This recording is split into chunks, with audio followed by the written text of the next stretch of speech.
Hello, APUS History for week 2 of our online class. Here's our check-in video for the week. I want to just make sure that I'm clear on what we've got going on this week for you, but also I want to give you some details on the AP exam, which the decision for that came down a few days ago. So I want to make sure that I start that process of talking through that with all of you to help kind of explain the decision College Board has made and what that means for you and us and this class moving forward. So, first thing, this week, starting this week by the end of Sunday, here's what's expected of you. There is a PowerPoint of notes that I've sent out to you that I want you just to write down into your class notes. It is a walkthrough of each of the presidents of period 8 with some of the actions and events that impacted or shaped what their foreign policy was throughout the time period. Foreign policy being, of course, again, how the U.S. operates out into the world, how a president is deciding what the status or, I guess, personality of the United States is going to be abroad. Now, we know from all the work that you did last week with some of the Cold War resources that the U.S. starts to see itself as having a leadership role in the world as a force that is pushing against this spread of communism that's encroaching from Soviet Union. In looking at that NSC 68 report, hopefully you saw that the recommendation is that the U.S. actually works towards containment of Soviet communism because communism is of an encroaching nature. It's going to spread. So the idea, as far as what the U.S. works towards, as you'll see throughout that PowerPoint, is the U.S. finds itself getting involved a lot of different places across the world, mostly in areas that are seen as like buffer regions. Vietnam and Korea are great examples of this, as you'll see. The U.S. wants to be able to get a hold in each of those areas for capitalist-based democracy as buffer nations that are set up to prevent this spread of Soviet communism. So that's one thing to say right here at the beginning. So you're going to just go through that the notes, write them into your class notes. No assignment specific to that. The next lesson that you'll see in the lesson planner of Plus Portals is another modified DBQ. This one is based off of sources that are all detailed within civil rights, in the civil rights movement during period 8. There are 5 sources posted. 1 or 2 of them are more like either a handout or just kind of a description. So if you look at those and you say, is this a primary source? Some of those are more just a listing of primary or discussion of a primary source, which might help in your overall discussion of what those sources are in your writing. But what you're asked to do is, through those sources, talk about how U.S. society and U.S. government each kind of were shaped and changed and impacted throughout the civil rights movement. You're welcome, of course, to keep using information from your textbook, as well as additional information you find online that helps shape your understanding of the time period. I've just provided you 5 sources that you must connect to in some way or form. A few of you used kind of the DBQ citation style, the Doc 1, 2, 3, 4, 5 style for in-text citations. That's great. Just be sure at the bottom of the document to list which one you're considering to be Doc 1 so that it's easier for me that way. I can kind of guess based off of how you're addressing them, but have just like a listing at the bottom of Doc 1, this one. And you can just list them. It doesn't have to be formal MLA because, again, this is its own thing. So that's your big thing to do between now and the end of Sunday. In addition to that, the other aspect of what's expected of you this week is your discussion posts.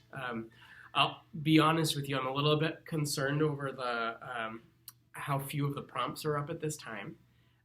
We're now in week 2, so the whole getting used to the system of the online is something that was okay last week, but now we needed to get an order on that. So let's get our prompts up in the next few days, please.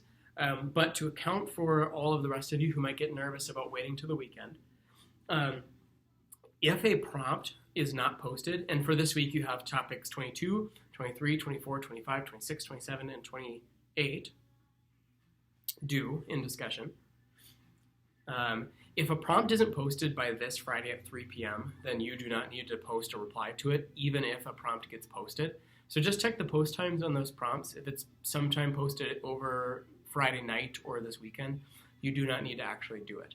That won't hurt you grade-wise. It'll only hurt the grade of the person who's responsible for leading that discussion for the week. So make sure you get those problems up ahead of time so we can get the discussions going throughout this week so that you're not loading up all your time. That's what's expected this week. The last thing I want to talk about with all of you for our update today is the decision for AP exams. So there's maybe some bad, but there's weirdly a lot of good for you all in this. As we've talked before, the original way the AP exam is structured is a 4-hour exam that's made up of multiple choice and short essays and long essays and the DBQ. Now, the AP exam is going to be a 45-minute at-home test that you'll take online either through your phone or iPad or laptop or computer. I'm sure they're going to use some kind of like either a screen locking thing where like once you start the test you can't open up any other tabs or anything like that to try to maintain it as like a secure exam. More details are still to follow as far as what it'll look like. But what your exam will be for May is a 2-essay 45-minute test. There won't be any multiple choice. The other thing about the exam for APUSH history is they're only going to be testing periods 1 through 7, which is everything we've done in the class until this week. So here's what that means for us moving forward. We're still going to go through period 8 and 9 because you have to be able to, as a human being in America, have an understanding of what happened in this country between years 1945 and 2020. You'll be better off as a human being for knowing that. So we're still going to go through it, but we are going to condense some of our study a little bit. We're going to try to just hit some highlights, hit some major aspects, and keep kind of doing a little bit of like let's look at just a spread of sources and see what we can do with it.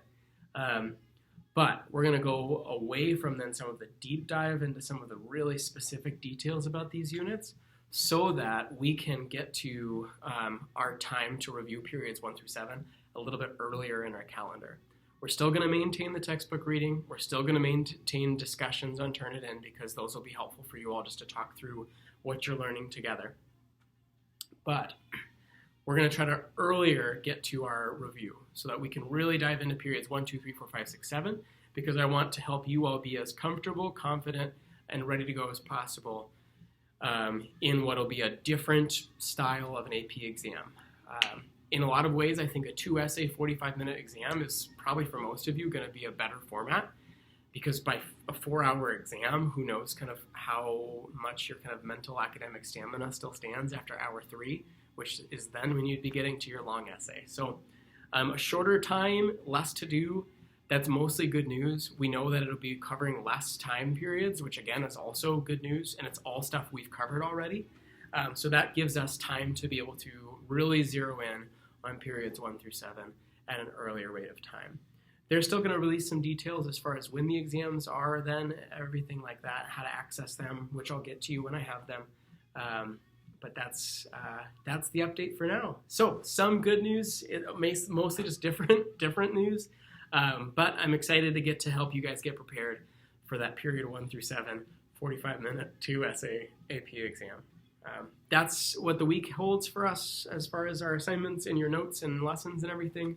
Blessings to you all as you work. Don't wait till the weekend to get started. If you've missed anything from last week, you didn't get it into me on time, still make sure you get those things done in some of the time you'll find for yourself in the next few days as soon as you possibly can. As we shift to an online environment, it wouldn't be helpful to get behind on a whole lot of stuff early on because that only stacks. So get those to me as soon as you can if you are still doing makeup work, and then get working on everything that we've got going on this week. Blessings to you guys. See you all online.